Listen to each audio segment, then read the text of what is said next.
या हमारे Rajendra task force team और लोकल पुलिस कल व्हीकल चेकिंग में एक सस्पेक्ट पर्सन गोविंदप्पा कुडगिजे सुनील बोल के इसका अलियास कटप्पा, ये कर्नाटका नेटिव है ये।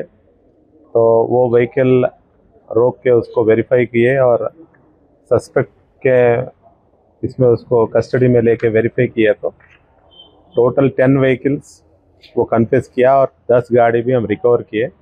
और टोटल केसेस उनके ऊपर चेक किए तो टोटल 16 केसेस में वो इन्वॉल्व है। तो वो जहाँ पे भी लोग उनके व्हीकल पार्क करके जाते हैं वहाँ से वो गाड़ी चुरा लेके इधर बाई फेक की, और अगर से कोई लॉक नहीं किए तो वो गाड़ियाँ चुरा के वो फिर बेच के पैसा कमाने के उसमें वो ट्राई करता है। तो टोटल अभी 10 व्हीकल्स उसके पास से हम रिकवर किए और उसको कोर्ट में भी आज प्रोड्यूस किए।